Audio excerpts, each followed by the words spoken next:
আসসালামু আলাইকুম। বন্ধুরা, গাজা উপত্যকার আকাশ যখন ইসরায়েলি হামলার তীব্রতায় অন্ধকারাচ্ছন্ন হয়ে উঠেছে, তখন কিন্তু এই গাজা উপত্যকার মানুষের জন্য খুব সম্ভবত আরো বড় ঝড় আসতে চলেছে আমেরিকার পক্ষ থেকে।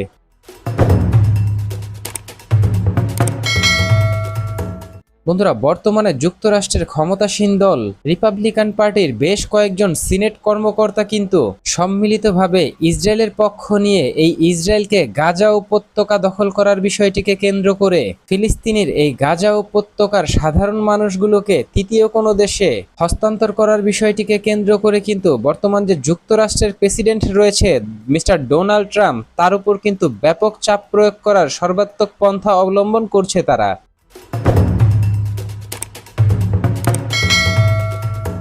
এখন দেখুন, যুক্তরাষ্ট্রের প্রেসিডেন্ট মিস্টার ডোনাল্ড ট্রাম্পকে যেই ব্যক্তিবর্গরা উৎসাহিত করার চেষ্টা করছে যে গাজা উপত্যকার মানুষকে বিশ্বের তৃতীয় কোনো একটি দেশে হস্তান্তর করার বিষয়টিকে কেন্দ্র করে, তাদের মধ্যে অন্যতম পেনসিলভেনিয়া এবং উত্তর ক্যারোলিনার অত্যন্ত প্রভাবশালী নেতা স্কট প্যারি এবং প্যান্ট হ্যারিগান, এছাড়াও টেক্সাসের রিপাবলিকান সিনেটর টেড ক্রুজ যুক্তরাষ্ট্রের প্রেসিডেন্ট মিস্টার ডোনাল্ড ট্রাম্পের কাছে এক চিঠিতে তিনি গাজা উপত্যকার মানুষের বিষয়টিকে কেন্দ্র করে তিনি তার বক্তব্যে বলেন, পূর্ব আফ্রিকার অত্যন্ত দরিদ্র একটি দেশ রয়েছে, তা হচ্ছে সোমালিয়া। তবে এই সোমালিয়ায়ও কিন্তু চলছে অন্তঃসংঘাত, বিশেষ করে গৃহযুদ্ধ। এখন দেখুন, এই যে সোমালিয়া রয়েছে, এই সোমালিয়া থেকে কিন্তু সোমালিয়ার একটা বড় অংশ কিন্তু আলাদা দেশ হিসেবে নিজেদেরকে ঘোষণা করেছে, যার নাম দেওয়া হয়েছে সোমালিল্যান্ড। তবে 1990 সালে এই সোমালিল্যান্ড আত্মপ্রকাশ করলেও আজ অবধি কিন্তু পৃথিবীর কোনো দেশ এই সোমালিল্যান্ডকে কিন্তু কোনো একটি দেশ হিসাবে এখনো অবধি স্বীকৃতি দেয়নি। এখন দেখুন, অত্যন্ত স্পর্শকাতর এই বিষয়টিকে কেন্দ্র করে যুক্তরাষ্ট্রের যে রিপাবলিকান সিনেটররা রয়েছে, তারা কিন্তু এই সুযোগটিকে চরমভাবে ব্যবহার করতে চাইছে। রিপাবলিকান উচ্চপদস্থ বেশ কিছু নেতা ইতিমধ্যেই কিন্তু তোড়জোড় শুরু করে দিয়েছেন মিস্টার ডোনাল্ড ট্রাম্পের কাছে, আনুষ্ঠানিকভাবে যেন গাজা উপত্যকার ফিলিস্তিনের যে সাধারণ মানুষ রয়েছে তাদেরকে যেন এই সোমালিল্যান্ড নিজ দেশে অ্যাকসেপ্ট করে। বিনিময়ে যুক্তরাষ্ট্র মানে মিস্টার ডোনাল্ড ট্রাম্প যেন এই সোমালিল্যান্ডকে একটি স্বাধীন দেশ হিসেবে যেন স্বীকৃতি প্রদান করে।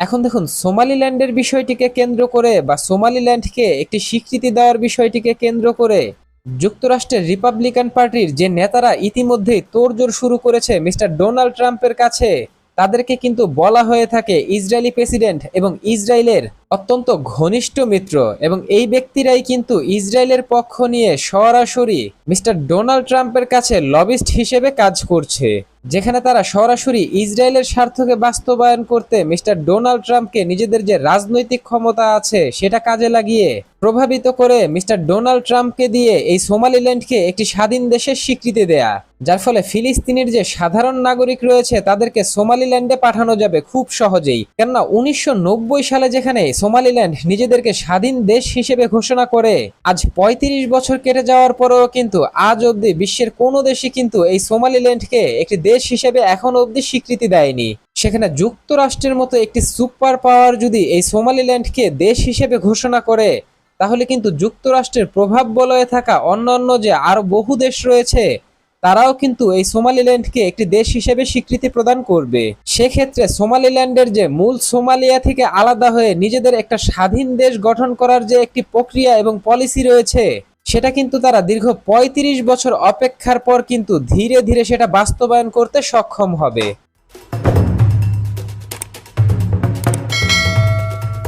বন্ধুরা, অত্যন্ত স্পর্শকাতর এই বিষয়টিকে কেন্দ্র করে এই জায়গায় বলে রাখা ভালো, বন্ধুরা, যুক্তরাষ্ট্রের এই ইহুদি লবিস্টরা গাজা উপত্যকার মানুষকে এই সোমালিল্যান্ডে প্রেরণ করার জন্য নীতিগতভাবে সিদ্ধান্ত নিয়েছে এবং তারা একটি বিল পাশ করেছে, যার মাধ্যমে তারা চূড়ান্তভাবে যুক্তরাষ্ট্রের সংসদে এই বিষয়টিকে উত্থাপন করবে। এবং যুক্তরাষ্ট্রের প্রেসিডেন্ট মিস্টার ডোনাল্ড ট্রাম্প যুক্তরাষ্ট্রের পার্লামেন্ট যদি এই বিষয়টিকে কেন্দ্র করে তারা চূড়ান্ত প্রস্তুতি গ্রহণ করে এবং এই বিলটিকে পাশ করে, তাহলে তাহলে কিন্তু তারা আনুষ্ঠানিকভাবে এই সোমালিল্যান্ডকে গাজা উপত্যকার মানুষদেরকে অ্যাকসেপ্ট করার বিষয়টিকে কেন্দ্র করে সোমালিল্যান্ডকে একটি দেশ হিসেবে স্বীকৃতি দেওয়ার প্রস্তাব দিবে এই সোমালিল্যান্ডের যে নীতি নির্ধারক রয়েছে তাদের কাছে। তবে ইতিমধ্যেই যুক্তরাষ্ট্রের বর্তমান প্রেসিডেন্ট মিস্টার ডোনাল্ড ট্রাম্পকে যখন সাংবাদিকরা প্রশ্ন করেন গুরুত্বপূর্ণ এই বিষয়টিকে কেন্দ্র করে, তখন মিস্টার ডোনাল্ড ট্রাম্প কিন্তু তিনি তার বক্তব্যে বলেন আপাতত এই বিষয়টি না, তবে আমরা এই বিষয়ে ভেবে দেখব। মানে মিস্টার ডোনাল্ড ট্রাম্প এখানে কিন্তু তিনি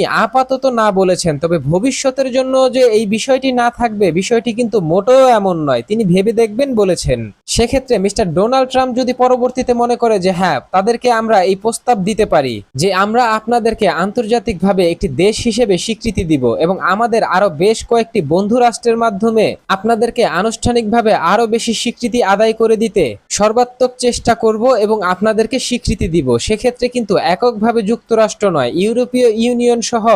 যুক্তরাষ্ট্রের প্রভাব বলয়ে থাকা আরো বহু দেশ কিন্তু সরাসরি এই সোমালিল্যান্ডকে স্বীকৃতি দিবে। সেখানে কিন্তু মধ্যপ্রাচ্যের অত্যন্ত শক্তিশালী যেই দেশগুলো রয়েছে, সংযুক্ত আরব আমিরাত, বাহরাইন, কাতার, কুয়েত, এছাড়াও জর্ডান, সৌদি আরব এবং ওমানের মতো দেশগুলো যুক্ত হতে পারে।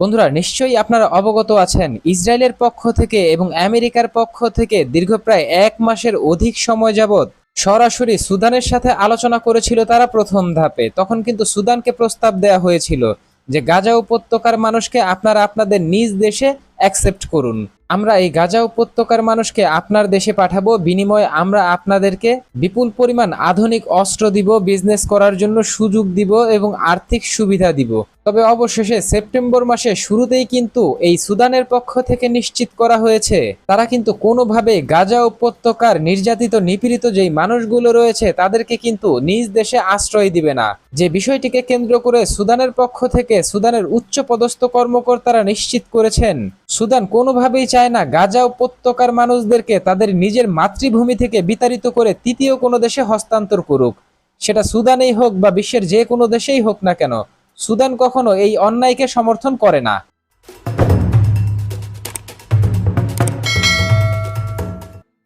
এখন দেখুন সোমালিল্যান্ডের বিষয়টিকেও কেন্দ্র করে কিন্তু নতুন জটিলতা তৈরি হয়েছে, কেননা গাজা উপত্যকার মানুষকে অ্যাকসেপ্ট করার বিষয়টিকে কেন্দ্র করে যখন তাদেরকে মানে সোমালিল্যান্ডকে দেশ হিসেবে স্বীকৃতি দেওয়ার বিষয়টিকে কেন্দ্র করে যখন আলোচনা রয়েছে তুঙ্গে, তখন কিন্তু সোমালিল্যান্ডের যে রাজনীতিবিদ রয়েছেন, প্রবীণ রাজনীতিবিদ, তারা কিন্তু সোমালিল্যান্ডের যে উচ্চ পদস্থ কর্মকর্তা রয়েছেন তাদেরকে সতর্ক করে দিয়ে বলেছেন দীর্ঘ ৩৫ বছর যাবৎ এই সোমালিল্যান্ড বহির্বিশ্ব থেকে সোমালিল্যান্ডের স্বাধীনতার স্বীকৃতি না পেলেও কিন্তু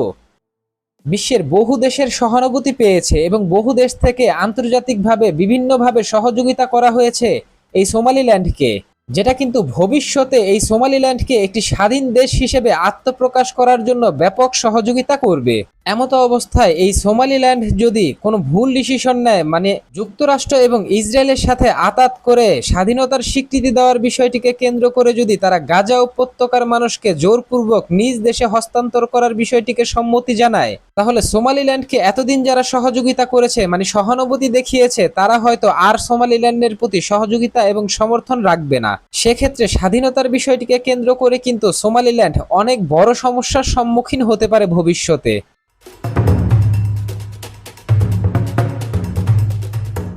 এখন দেখুন, গুরুত্বপূর্ণ এই বিষয়টিকে কেন্দ্র করে সোমালিল্যান্ডের পক্ষ থেকেও নিশ্চিত করা হয়েছে গাজা উপত্যকার যে সাধারণ ফিলিস্তিনি রয়েছে তারা যদি স্বইচ্ছায় নিজেরাই যদি সোমালিল্যান্ডে আশ্রয় নিতে চায় এবং সোমালিল্যান্ডে বসবাস করতে চায় রিফিউজি হিসাবে, তাহলে কিন্তু এই সোমালিল্যান্ড এই ফিলিস্তিনির মানুষদেরকে আশ্রয় দিবে।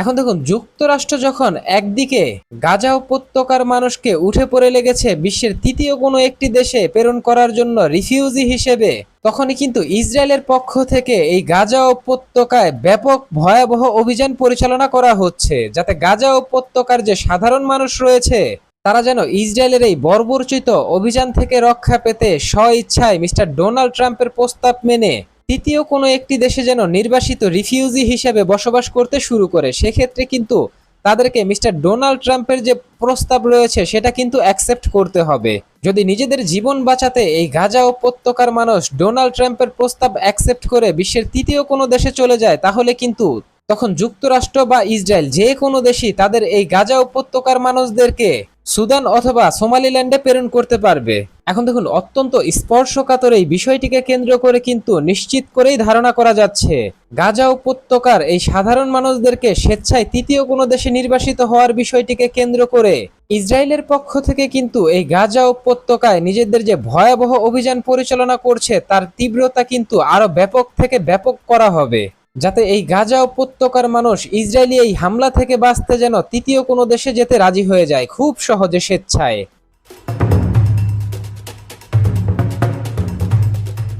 বন্ধুরা, একদিকে যখন ইসরায়েল এবং যুক্তরাষ্ট্র গাজা উপত্যকার মানুষকে তৃতীয় কোনো একটি দেশে হস্তান্তর করার বিষয়টিকে কেন্দ্র করে তলে তলে ব্যাপক চাপ প্রয়োগ করছে এই গাজা উপত্যকার মানুষকে, তখন কিন্তু আবার যুক্তরাষ্ট্রের প্রেসিডেন্ট মিস্টার ডোনাল্ড ট্রাম্প তিনি কিন্তু যুদ্ধবিরতি চুক্তি করার জন্য নতুন একটি প্রস্তাব দিয়েছেন হামাস এবং ইসরায়েলি প্রেসিডেন্ট মিস্টার বেনিয়ামিন নেতানিয়াহুকে। বন্ধুরা, এবারের যুদ্ধবিরতি চুক্তির বিষয়টিকে কেন্দ্র করে কিন্তু মিস্টার ডোনাল্ড ট্রাম্প হামাসকে যে প্রস্তাব দিয়েছেন সেখানে কিন্তু মিস্টার ডোনাল্ড ট্রাম্প সরাসরি হামাসকে বলেছেন হামাসের হাতে বন্দী থাকা ইসরায়েলি যে 50 জন জিম্মি রয়েছে, ধারণা করা হচ্ছে তার মধ্যে 20 জন এখনো সরাসরি জীবিত আছেন। এই জীবিত 20 জন জিম্মি সহ 30 জন যে নিষ্ক্রিয় হয়ে যাওয়া জিম্মি রয়েছেন তাদেরকে কিন্তু একসাথে ইসরায়েলের হাতে তুলে দিতে হবে এবং ইসরায়েলের পক্ষ থেকে ইসরায়েলের কারাগারে যত হামাসের লোকজন আছে, মানে হামাস যোদ্ধারা আছে, এছাড়াও যে সাধারণ ফিলিস্তিনির মানুষ আছে যারা নির্দোষ এবং নিরপরাধ হওয়ার পরেও বছরের পর বছর যাবৎ বিনা বিচারে জেল খাটছে, তাদেরকে কিন্তু ছেড়ে দেয়া হবে সবাইকে একসাথে। এখন দেখুন, যুক্তরাষ্ট্রের প্রেসিডেন্ট মিস্টার ডোনাল্ড ট্রাম্পের এই প্রস্তাবে কিন্তু সাথে সাথেই রাজি হয়ে গেছেন হামাস যোদ্ধারা এবং তারা বলেছেন ইসরায়েল যদি আমাদের সমস্ত যোদ্ধা এবং সমস্ত নাগরিকদেরকে জেল থেকে মুক্ত করে দেয় এবং ইসরায়েল যদি প্রতিশ্রুতি দেয় কোনো রকম রসদ এবং খাদ্য সামগ্রী গাজা উপত্যকায় পৌঁছাতে কোনো ধরনের বাধা দিবে না তারা, এবং গাজা উপত্যকায় তারা আর কোনো ধরনের অভিযান পরিচালনা করবে না এবং গাজা উপত্যকা থেকে নিজেদের যে সশস্ত্র বাহিনীর লোকজন আছে তাদেরকে সরিয়ে নিয়ে যায়, তাহলে আমরা এই যুদ্ধবিরতি চুক্তিতে রাজি আছি। পরবর্তীতে মিস্টার ডোনাল্ড ট্রাম্প এটাও নিশ্চিত করেন ইসরায়েলি প্রধানমন্ত্রী মিস্টার বেনিয়ামিন নেতানিয়াহুকে এই প্রস্তাব কিন্তু তিনি দিয়েছেন যে হামাস রাজি আছে, এখন আপনারা রাজি থাকলে যুদ্ধবিরতি কার্যকর হবে। তবে যুদ্ধবিরতি চুক্তির বিষয়টিকে কেন্দ্র করে কিন্তু এখনো অবধি মিস্টার বেনিয়ামিন নেতানিয়াহু কোনো ধরনের বক্তব্য দেননি বা কোনো ধরনের প্রতিক্রিয়া জানাননি তিনি কি যুদ্ধবিরতি চুক্তি করতে রাজি আছেন কিনা। তবে এখন দেখার পালা ইসরায়েলি প্রধানমন্ত্রী মিস্টার বেনিয়ামিন নেতানিয়াহু যুক্তরাষ্ট্রের প্রেসিডেন্ট মিস্টার ডোনাল্ড ট্রাম্পের এই যুদ্ধবিরতি চুক্তি অ্যাকসেপ্ট করে কিনা, সেটা সময়ই বলে দিবে এবং ইসরায়েলই বলে দিবে।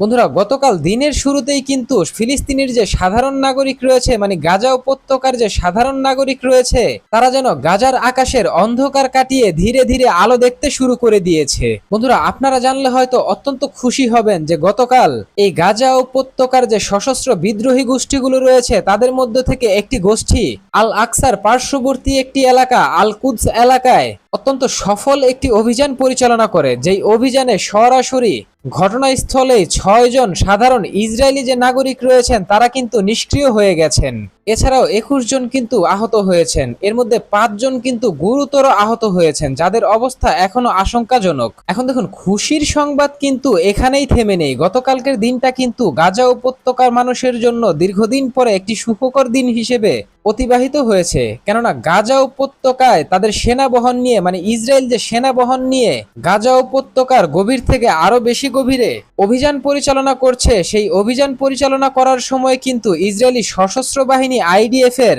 একটি সাজোয়াজান পুঁতে রাখা মাইনের আঘাতে বিস্ফোরিত হয়, যেখানে ঘটনাস্থলেই কিন্তু 4 ইসরায়েলি সেনা নিবৃত্ত হয়ে যায়। বন্ধুরা, অত্যন্ত স্পর্শকাতর এই বিষয়টিকে কেন্দ্র করে নিশ্চিত করেই বলা যায় গাজা উপত্যকার মানুষ দীর্ঘদিন পরে হলেও কিন্তু একই দিনে পরপর এই দুইটি প্রতিরোধের মাধ্যমে ব্যাপক সাফল্য পেয়ে কিন্তু কিছুটা হলেও শান্তি এবং স্বস্তি অনুভব করছে এবং ইসরায়েলের বুকে কিন্তু কাঁপন ধরিয়ে দিচ্ছে। যদিও ইসরায়েলের পক্ষ থেকে ঘোষণা করা হয়েছে এই দুইটি হামলার পরিপ্রেক্ষিতে তারা কিন্তু ব্যাপক হামলা পরিচালনা করবে গাজা উপত্যকায়।